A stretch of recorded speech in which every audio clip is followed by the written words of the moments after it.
Hi friends, welcome back to my channel. This is Hari.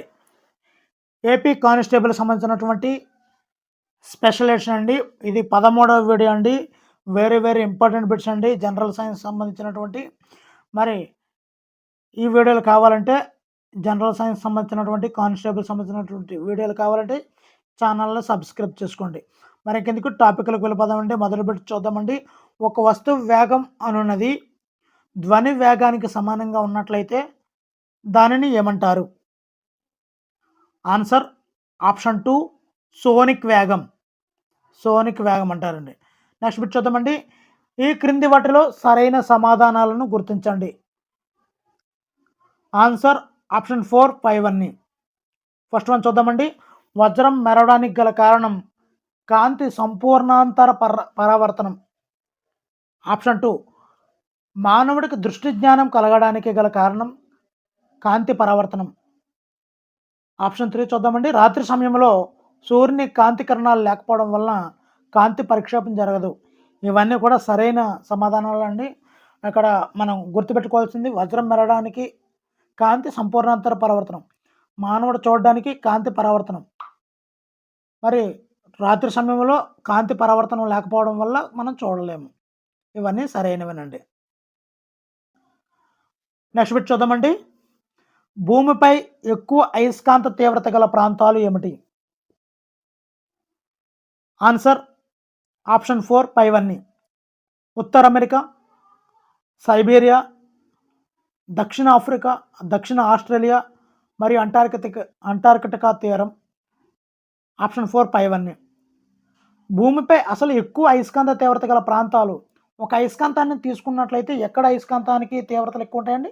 North pole and south pole, ఉత్తర ధ్రువం, దక్షిణ ధ్రువం. అదేవిధంగా ఇక్కడ ఉన్నటువంటి ఉత్తర అమెరికా, సైబీరియా, దక్షిణ ఆస్ట్రేలియా మరియు అంటార్కిటికా తీరం అనేవన్నీ కూడా ఉత్తర దక్షిణ ధ్రువాల దగ్గరగా ఉన్నవన్నీ. అందువల్ల అయస్కాంత తీవ్రత గల ప్రాంతాలు పైవన్నీ కూడా అండి. నెక్స్ట్ బిట్ చూద్దామండి. ఉష్ణోగ్రత మాపకాన్ని ఈ క్రింది వాటిలో వేటితో నిర్మిస్తారు? Answer option 3 1 and 2. Bismuth and antimony ఉష్ణోగ్రత మాపనాన్ని దీంతో ఈ రెండింటితోనే నిర్మిస్తారండి. ఆకాశంలో ఎగిరే పక్షికి ఉండే శక్తి ఏమిటి? Answer option 4 1 and 3. స్థితిజ శక్తి అండ్ గతిజ శక్తి రెండు కూడా ఆకాశంలో ఎగిరే పక్షికి ఈ స్థితిజ గతిజ శక్తులు రెండు ఉంటాయండి. ఈ క్రింది వాటిలో సరైన సమాధానాలను గుర్తించండి. ఆన్సర్ ఆప్షన్ 4 పైవన్నీ. ఇక్కడ బాగా గమనించండి. హీటర్ ఏ ధర్మం మీద పనిచేస్తుంది? విద్యుత్ శక్తిని ఉష్ణ శక్తిగా మారుస్తుందండి. ఉష్ణము అంటే వేడెక్కుతుంది కదండి నీరు. హీటర్ పని ఏంటి? విద్యుత్తును ఉపయోగించి హీట్ చేస్తుందండి వాటర్ని. కాబట్టి విద్యుత్ శక్తిని ఉష్ణ శక్తిగా మార్చేది హీటరు. డైనమో అంటే ఇక్కడ దీనికి డైనమోకి ఒక షార్ట్ కట్ ఫామ్ ఉందండి. ఎవడై. యా అంటే యాంత్రిక శక్తి, వా అంటే విద్యుత్ శక్తి, డై అంటే డైనమో. ఎవడై అంటే యాంత్రిక శక్తిని విద్యుత్ శక్తిగా మార్చేది డైనమో. అదేవిధంగా కాలింగ్ బెల్ విద్యుత్ శక్తిని ధ్వని శక్తి కింద మారుస్తుందండి. సో ఇవన్నీ కూడా సరైన సమాధానాలండి. ఇక్కడ మనం గుర్తుపెట్టుకోవాల్సినవి ఏ శక్తి నుండి ఏ శక్తికి మారుతుంది అనేది చాలా చాలా ఇంపార్టెంట్ బిట్స్ అండి. నెక్స్ట్ బిట్ చూద్దామండి. ఈ కడ్డీలను అణు రియాక్టర్లలో నియంత్రణ కడ్డీలుగా వాడతారు. ఆన్సర్ ఆప్షన్ 2 బోరాన్ కడ్డీలనండి. బోరాన్ కడ్డీలను అణు రియాక్టర్లలో నియంత్రణ కడ్డీలుగా వాడతారండి. బోరాన్. ఈ క్రింది వాటిలో గ్రహాల పేర్లతో గల మూలకాలను గుర్తించండి. Answer option 1 uranium, neptunium, plutonium, mercury. ఇవన్నీ కూడా గ్రహాల పేర్లతో ఉన్నటువంటి మూలకాలండి ఇవన్నీ. Option 1 is the correct answer friends.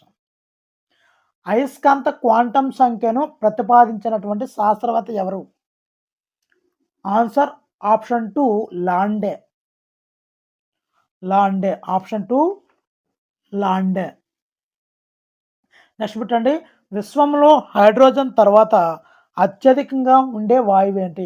విశ్వంలో అత్యధికంగా ఉండే వాయువు హైడ్రోజన్ అని తేలిపోయింది. తర్వాత అత్యధికంగా ఉండే వాయువు ఏమిటి?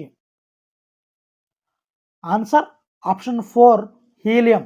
హైడ్రోజన్ తర్వాత హీలియం అండి. నెక్స్ట్ బిట్, బేరింగ్లను తయారు చేయుటకు మరియు తుపాకుల నిర్మాణంలో ఉపయోగించే లోహం ఏమిటి? Answer option 3 gun metal. Gun మెటల్ను బేరింగ్లను తయారు చేయడానికి, అలాగే తుపాకుల నిర్మాణంలో కూడా గన్ మెటల్ను ఉపయోగిస్తారండి. మొక్కల ఆకుల్లోని హిమోగ్లోబిన్ ఉంటుంది కదండి, హిమోగ్లోబిన్లో ఉండే లోహం ఏమిటి? ఆన్సర్ ఆప్షన్ 2 మెగ్నీషియం అండి. హిమోగ్లోబిన్లో ఉండే లోహం మెగ్నీషియం. నెక్స్ట్ బిట్ చూద్దామండి. ఈ క్రింది వాటిలో ప్రోటీన్ పేరు మరియు అది లభించే ప్రదేశాలకు సంబంధించి సరికాని అంశాన్ని గుర్తించండి. Answer option 4 hirudin plasma. సరికాదండి. మిగతా 3 కూడా హిమోగ్లోబిన్ రక్తంలో ఉంటుందండి, అల్యూబిన్ గుడ్డులోని తెల్లని భాగం అండి, ఫైబ్రిన్ గడ్డకట్టిన రక్తంలో ఫైబ్రిన్ ఉంటుందండి. ఇది మాత్రం రాంగ్ ఆన్సర్ అండి. నెక్స్ట్ బిట్ చూద్దామండి. కాల్షియం లభించే పదార్థాలు ఏమిటి? మనకు కాల్షియం కావాలి, ఏం తినాలి అని అనుకుంటాం కదా. కాల్షియం కావాలంటే ఏం తినాలి? ఆన్సర్ ఆప్షన్ 4 పైవన్నీ. అంటే ఇక్కడ చూద్దాము, పాలు, పెరుగు, గుడ్లు, ఆకుకూరలు, రాగులు, జున్ను, బీన్స్, క్యాబేజీ, కాలీఫ్లవర్ మరియు అరటి, వీటన్నిటిలో కూడా కాల్షియం అనేది ఉంటుంది ఫ్రెండ్స్. మెదడుకు సంబంధించి ఈ క్రింది వాటిలో సరికాని అంశాన్ని గుర్తించండి. ఆన్సర్ ఆప్షన్ 4 చూద్దామండి. మానవుడు తీసుకున్న ఆక్సిజన్లో 30% ఆక్సిజన్ను మెదడు ఉపయోగించుకుంటుంది అన్నది రాంగ్ ఆన్సర్ అండి. ఇక్కడ చూద్దామండి, ఆరోగ్యవంతమైనటువంటి పురుషుడి మెదడు 1350 నుంచి 1400 గ్రాములు ఉంటుంది. అంటే కేజీ 400 గ్రాములు ఉంటుందండి. ఆరోగ్యవంతమైన స్త్రీ మెదడు బరువు 1250 నుంచి 1300, అంటే కేజీ 300 గ్రాములు ఉంటుంది. ఆరోగ్యవంతమైన స్త్రీ యొక్క మెదడు బరువు. అదే పుట్టినప్పుడు పిల్లల్లో మెదడు బరువు అయితే 400 గ్రాముల వరకు ఉంటుందండి. So option 4 is the wrong answer friends. Next, మానవ శరీరంలో వ్యాధికి గురయ్యే శరీరంలోని భాగాలకు సంబంధించి సరికాని సమాధానాలను గుర్తించండి. ఆన్సర్ ఆప్షన్ 4 పైవన్నీ. సరైన సమాధానాలను గుర్తించండి. ఆప్షన్ 4. పోలియో వస్తే చూడండి, కాళ్ళు, చేతులు, చాలక నాడులు అన్నీ కూడా చచ్చుబడిపోతాయండి. అందువల్ల పనిచేయదు. అదేవిధంగా చికెన్ ఫాక్స్ అనేది రక్తానికి, చర్మానికి సంబంధించినటువంటి వ్యాధి అండి. పయోరియా, జింజివైటిస్ అనేది పండ్ల చిగుర్లకు సంబంధించిందండి. సో పైవన్నీ కూడా సరైనదేనండి. నెక్స్ట్ బిట్ చూద్దామండి. ఫంగస్ శిలంధ్రాల వల్ల కలిగే వ్యాధులు ఏంటి? ఆన్సర్ ఆప్షన్ 1 తామర, మధుర పుట్, కాండిడియాసిస్, అథ్లెట్ పుట్, ఆస్తమా, ఇవన్నీ కూడా శిలీంధ్రాలు అంటే ఫంగస్ వల్ల కలిగే వ్యాధులండి. చూడండి, చాలా వేగంగా చెప్తున్నాను, మీకు కాలం చాలా విలువైనది. ఏ ఒక్కటి మిస్ చేసుకోకండి, ఎక్కువ రీకాల్ చేసుకుంటూ ఉండండి. ఈ సమయం అన్నది మరలా మీకు రాదు. పండుగలు, పబ్బాలు చూడొద్దు దయచేసి. ఒక్కసారి జాబ్కి వచ్చిన తర్వాత లైఫ్ లాంగ్ ఒక 60-70 ఇయర్స్ పాటు మీరు హ్యాపీగా రిలాక్స్ అవ్వచ్చండి. ఈ టైంలో ఎటువంటి రిలాక్స్ పొందకుండా నిరంతరంగా దీని మీద దృష్టి పెట్టండి. 89 మంది ఒక పోస్ట్కి 83 మంది పోటీ పడుతున్నారంటే దీని యొక్క పోటీ తీవ్రత మీరు అర్థం చేసుకోవచ్చు. సుమారు 5 లక్షల పైచీలకు మెంబర్స్ దీని పోటీ పడుతున్నారండి. కాబట్టి ఏమాత్రం నిర్లక్ష్యం చేసినా మన యొక్క స్థాయి డౌన్ ఫాల్స్లోకి వెళ్ళిపోతుందండి, డౌన్కి వెళ్ళిపోతుంది. మరి ఎవరైతే కష్టపడతారో వాళ్ళు హైప్ మీదకి వెళ్ళిపోతుంటారో, మనం డౌన్ అయిపోతుంటాం. ఎట్టి పరిస్థితుల్లోనూ చిన్న నిర్లక్ష్యానికి కూడా గురవ్వద్దండి. ఉత్సాహంతో, పట్టుదలతో, రెట్టించిన ఉత్సాహంతో మీరు ముందుకు వెళ్ళండి. మీకు తోడుగా నేనుంటాను. ఖచ్చితంగా మీకోసం మరిన్ని వీడియోలు అయితే నేను చేసి మన గ్రూపులో పెడతానండి. ఇంకా మీరు ఛానల్ సబ్స్క్రైబ్ చేసుకోకపోతే సబ్స్క్రైబ్ చేసుకోండి. నెక్స్ట్ బిట్ చూద్దామండి. వ్యాధులకు సంబంధించిన ప్రపంచ దినోత్సవాలని ఈ క్రింది వాటిలో గుర్తించండి. మరి ఇక్కడ ఆన్సర్ చూసినట్లయితే పైవన్నీ సరైనవేనండి. ప్రపంచ మలేరియా దినోత్సవం ఆగస్ట్ 20 తర్వాత, ఆగస్ట్ 15 వస్తుంది కదండి. 5 డేస్కి మలేరియా వచ్చేస్తుందండి, ప్రపంచ మలేరియా దినోత్సవం. నెక్స్ట్ చూద్దామండి. మార్చి 24 అండి క్షయ, మార్చి 24 అండి. అక్టోబర్ 10 మానసిక ఆరోగ్య దినోత్సవం. మరి అంబేద్కర్ జయంతి ఉంది కదండీ! అదే గాంధీ జయంతి ఉంది కదండీ! గాంధీ జయంతి తర్వాత అక్టోబర్ 10లో మనకి మానసిక ఆరోగ్యం అయితే వచ్చేస్తుంది ఫ్రెండ్స్. సో, ఈ విధంగా చిన్న చిన్న కోడింగ్ పెట్టుకుంటూ మనం గుర్తుంచుకుంటే వేగంగా గుర్తుంచుకోగలము. నెక్స్ట్ బిట్ చూద్దామండి. జీవశాస్త్ర పితామహులకు సంబంధించి సరికాని అంశాన్ని గుర్తించండి. ఆన్సర్ ఆప్షన్ 3 వృక్షశాస్త్ర పితామహుడు ఇది కాదండి.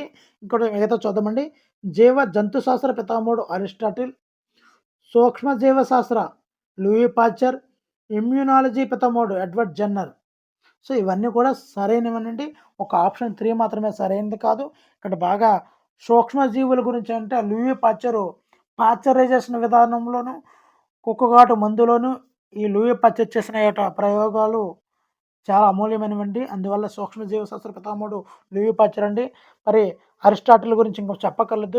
జంతు శాస్త్ర పితామహుడు అండి. ఇమ్యూనాలజీ పితామహుడు ఎడ్వర్డ్ జెన్నర్ అండి.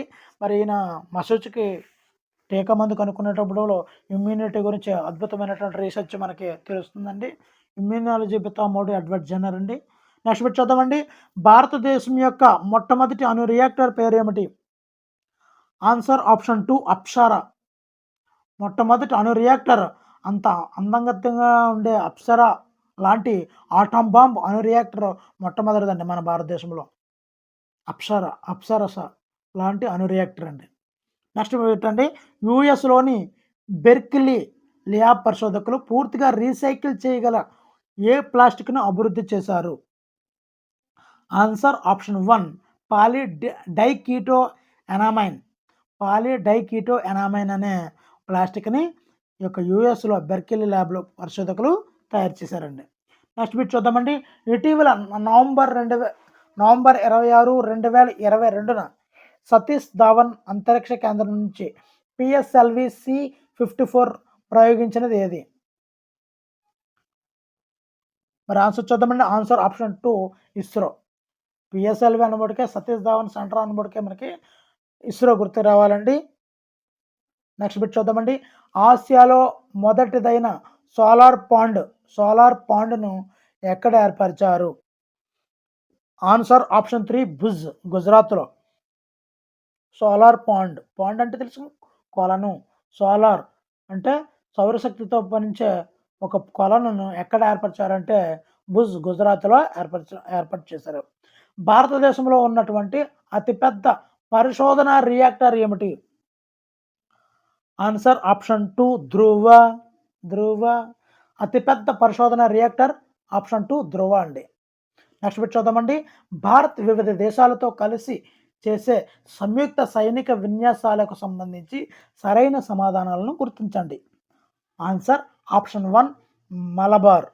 భారత్, అమెరికా, జపాన్ నౌకాదళాలు కలిసి చేసే సంయుక్త సైనిక విన్యాసాలు మలబార్ తీరంలో జరుగుతాయండి.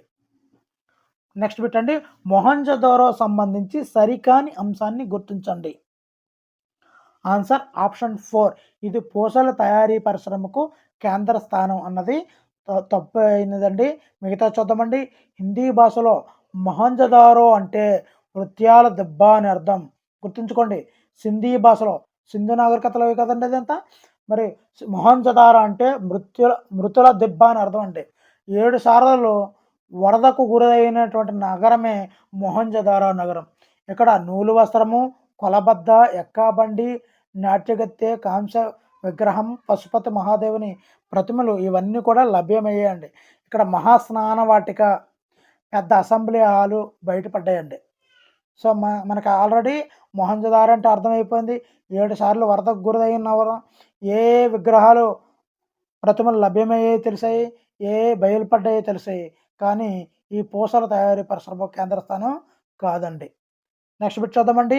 జయమంగళి నది ఏ నది యొక్క ఉపనది? జయమంగళి. ఆన్సర్ ఆప్షన్ 4 పెన్నా నది అండి. పెన్నా నది ఉపనది అండి. జయమంగళి నది. మన పెన్న పట్టుకుంటే జయమంగళమే కదండి, అద్భుతంగా రాయగలం. అందుకే ఆన్లైన్ చేసాడండి పెన్న పట్టుకోకుండా. నెక్స్ట్ బిట్ చూద్దామండి. ఈ క్రింది వాటిలో సరికాని జత ఏది? ఆన్సర్ ఆప్షన్ 3 మయూరుడు, పంచతంత్రం. ఇది కాదండి. మిగతా చూద్దామండి. కాళిదాసు రఘువంశము, శూద్రకుడు మృచ్చకటికము, నెక్స్ట్ పెట్టండి విశాఖ దత్తుడు, దేవి చంద్రగుప్తం అండి. సో ఈ 3 సరైన జతలే, కానీ మయూరుడు పంచతంత్రం రాంగ్ ఆన్సర్ అండి. నెక్స్ట్ బిట్ చూద్దామండి. అశ్వమేధ యాగం గల చిహ్నాలతో నాణాలను విడుదల చేసినటువంటి గుప్తరాజు ఎవరు? Answer option 3 1 and 2. సముద్రగుప్తుడు, కుమారగుప్తుడు ఇద్దరు కూడా అశ్వమేధ యాగం గల చిహ్నాలతో నాణాలను విడుదల చేశారండి ఈ గుప్తులు. ఎవరండి? సముద్రగుప్తుడు, కుమారగుప్తుడు ఇద్దరు కూడానండి. నెక్స్ట్ బిట్ చూద్దామండి. నలంద విశ్వవిద్యాలయాన్ని నిర్మించినటువంటి గుప్తరాజు ఎవరు? ఆన్సర్ ఆప్షన్ 1 కుమారగుప్తుడు అండి. నలంద విశ్వవిద్యాలయాన్ని నిర్మించిన గుప్తుడు కుమారగుప్తుడు. నెక్స్ట్ బిట్ చూద్దామండి. హర్షవర్ధుని పాలనా కాలంలో భారతదేశాన్ని సందర్శించిన చైనా యాత్రికుడు ఎవరు? ఆన్సర్ ఆప్షన్ 2 హుయన్ సాంగ్ అండి. హర్షవర్ధన్ పాలనా కాలంలో భారతదేశాన్ని సందర్శించింది హుయన్ సాంగ్. నెక్స్ట్ బిట్ చూద్దామండి. గ్రీకులు ఈ క్రింది ఎవరితో అమిత్రోకైట్స్ శత్రు సంహారకుడు అని అన్నారు? ఎవరినన్నారు? గ్రీకులు శత్రు సంహారకుడు అని ఎవరిని అన్నారు? ఆన్సర్ ఆప్షన్ 2 బింబిసారుడు అండి. మన లేటెస్ట్గా వచ్చింది కదండి సినిమా బింబిసారుడు, శత్రు సంహారకుడు అని గ్రీకులు అన్నారండి ఈయన్ని. కౌటిల్యుడి ప్రకారం చంద్రగుప్త మౌర్యుని పరిపాలనా కాలంలో గల న్యాయస్థానాలు ఏమిటి? Answer option 4 1 and 2. ధర్మస్థేయ, కంటక శోధన ఇవన్నీ సివిల్ న్యాయస్థానం, క్రిమినల్ న్యాయస్థానం ఈ రెండు కూడా కౌటిల్యుడి ప్రకారం అండి. నెక్స్ట్ బిట్ చూద్దామండి. క్రీస్తు శకం 1210లో ఐబక్ లాహోర్లో ఈ క్రింది క్రీడ ఆడుతూ ప్రమాదవశాత్తు మరణించాడు. కుతుబుద్దీన్ ఐబక్ అండి. ఇక్కడ చూడండి ఐబక్. మరి ఇక్కడ చూసినట్లయితే ఆన్సర్ 1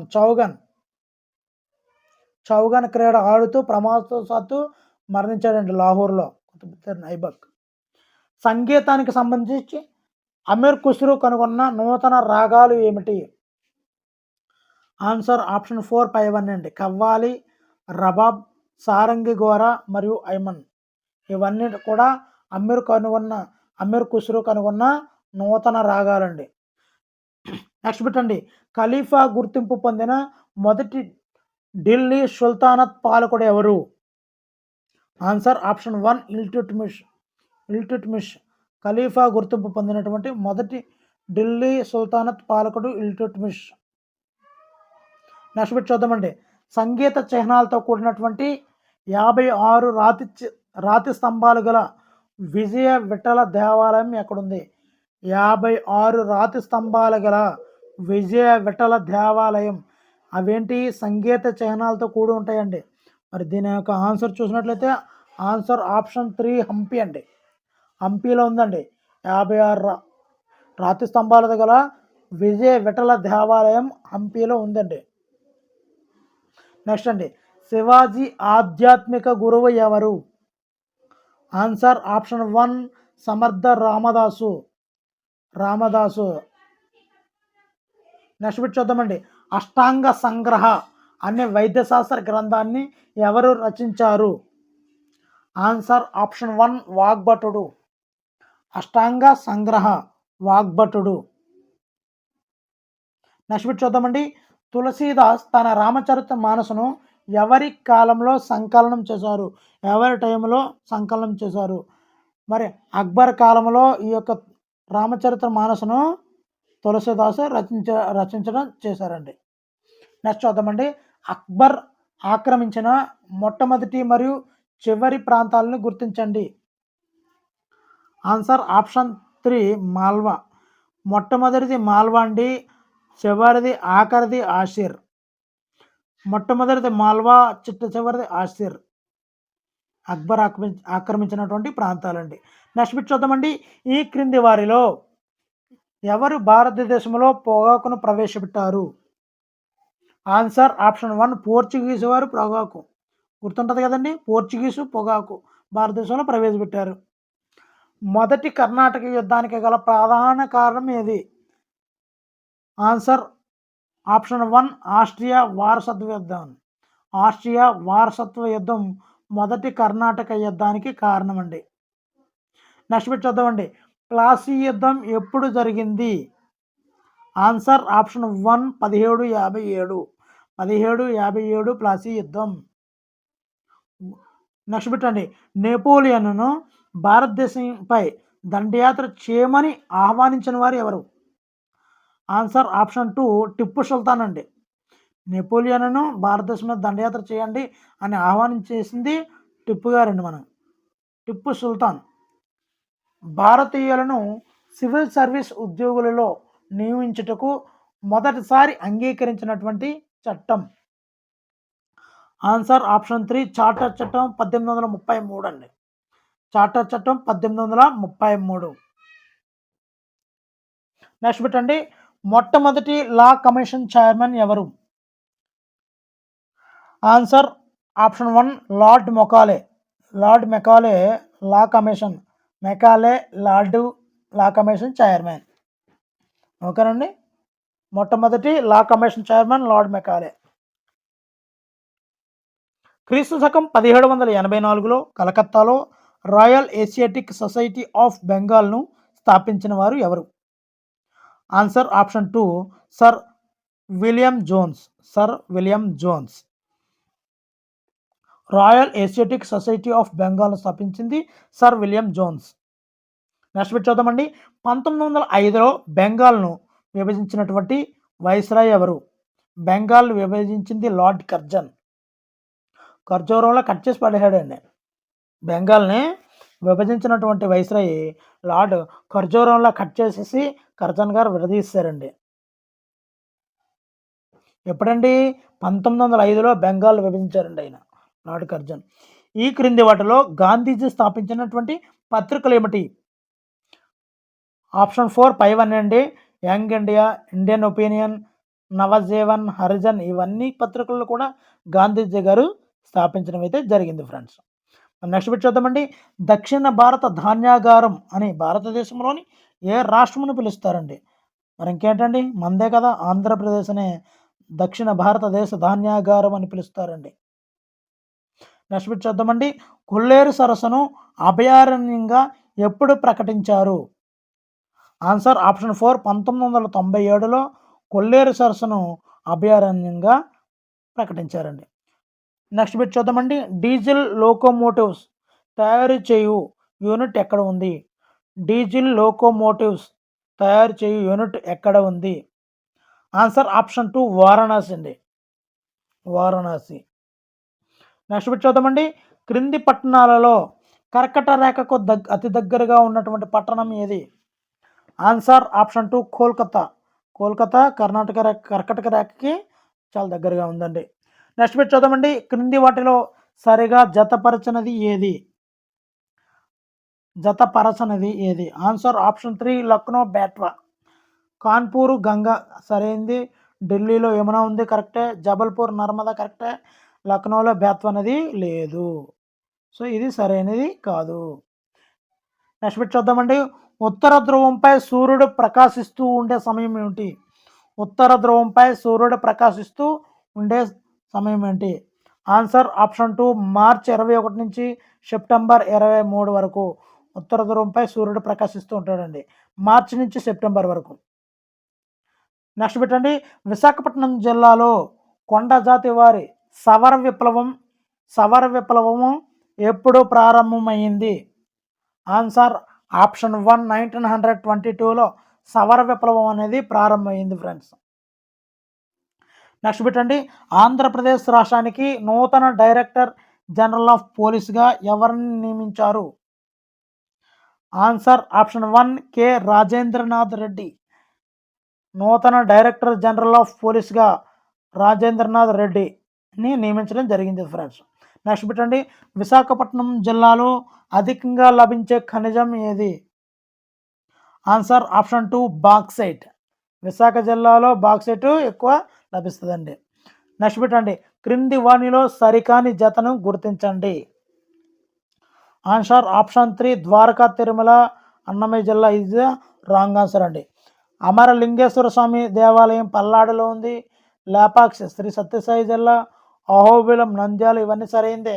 కానీ ద్వారకా, తిరుమల, అన్నమయ్య జిల్లాలో లేదు ఫ్రెండ్స్. మరి వీడియో నచ్చితే తప్పనిసరిగా లైక్ చేయండి. ఇలాంటి మరిన్ని ఏపీ కానిస్టేబుల్ వీడియోలు కావాలంటే ఛానల్ సబ్స్క్రైబ్ చేసుకోండి.